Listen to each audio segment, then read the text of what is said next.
Okay, chapter 19. We're going to have to come up with a name for our elephant. I don't know. Don't have one, but maybe we'll come up with one. We'll see. Chapter 19, The Inventing Room.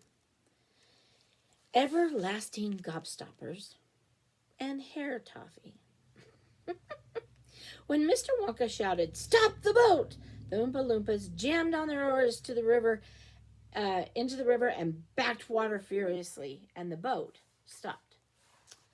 The Oompa Loompas guided the boat alongside the red door. On the door it said, "Inventing Room. Private. Keep out." Mr. Wonka took a key from his pocket, leaned over the side of the boat, and put the key in the keyhole. "This is the most important room in my entire factory," he said. "All my most secret new inventions are cooking and simmering in here. Old Fickelgruber would love or would give his front teeth to be allowed inside just for 3 minutes.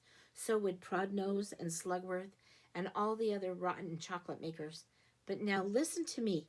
I want no messing about when you go in. No touching, no meddling, and no tasting. Is that agreed?" "Yes, yes," the children cried. "We won't touch a thing." Up to now, Mr. Wonka said, nobody else has not even an Oompa Loompa has ever been allowed in here. He opened the door and stepped out of the boat into the room. The four children and their parents all scrambled after him. "Don't touch," shouted Mr. Wonka, "and don't knock anything over." Charlie Bucket stared around the gigantic room in which he now found himself. The place was like a witch's kitchen. All about him was black metal pots and boiling and bubbling on huge stoves, and kettles were hissing, and pans were sizzling, and strange iron machines were clanking and spluttering, and there were pipes running all over the ceiling and walls, and the whole place was filled with smoke and steam and delicious, rich smells. Mr. Wonka himself had suddenly become even more excited than usual, and anyone could see that this room he loved best of all. He was hopping about, um, among the saucepans and the machines, like a child among his Christmas presents, not knowing which one to look at first. He lifted the lid from the huge pot and took a sniff. Then he rushed over and he dipped a finger into a barrel of sticky yellow stuff and had to taste it. And then he skipped across to one of the machines and turned half a dozen knobs this way and that. And then he peered anxiously through the glass door of a gigantic oven, rubbing his hands and cackling with delight at what he had saw inside. Then he ran over to another machine, a small, shiny affair that kept going. And every time it went, a large green marble. A marble dropped out of it and into a basket on the floor. At least it looked like a marble. "Everlasting gobstoppers," cried Mr. Wonka proudly. "They're completely new. I'm inventing them for children who are given very little pocket money. You can put an everlasting gobstopper in your mouth, and you can suck it and suck it and suck it and suck it and suck it, and it will never get any smaller."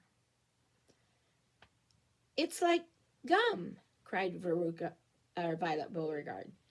"It's not like gum," Mr. Wonka said. "Gum is for chewing, and if you tried to chew one of these gobstoppers here, you'd break your teeth off. But they taste terrific, and they change color once a week, and they never, never get any smaller. They never disappear, never, At least I don't think they do. There's one of them being tested at this very moment in the testing room next door. And Oompa Loompa has been sucking it. He's been sucking on it for very nearly a year. A year. Oh my goodness. For very nearly a year now without stopping, and it's still just as good as ever.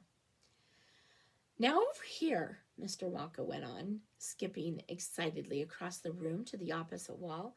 Over here, I'm inventing a completely new line of toffee. He stopped beside a large saucepan. The saucepan was full of a thick, gooey, purplish treacle, boiling and bubbling and standing on his toes. By standing on his toes, little Charlie could just see inside it. "That's hair toffee!" cried Mr. Wonka. You just eat one tiny bit of that, and in exactly half an hour, a brand new, luscious, thick, silly, beautiful crop of hair will start growing out all over the top of your head, and a mustache, and a beard. "A beard?" cried Veruca Salt. "Who wants a beard, for heaven's sake?" "It wouldn't suit you very well," said Mr. Wonka. "But, unfortunately, the mixture's not quite right yet. I've got it too strong. It works too well. I tried it on an Oompa Loompa yesterday in the testing room, and immediately a huge black beard started shooting out of his chin. And the beard grew so fast that soon it was trailing all over the floor in thick, hairy carpet. It was growing faster than we could cut it. In the end, we had to use a lawnmower to keep it in check. But I'll get this mixture right soon. And when I do, then there'll be no excuse for any more little boys and girls going about with bald heads. No more excuse." "But, Mr. Wonka," said my TV, "little boys and girls never do go about with—" "Don't argue, my dear child. Please don't argue," cried Mr. Wonka. "It's such a waste of precious time. Now, over here, if you will all step this way, I will show you something that I'm terrifically proud of.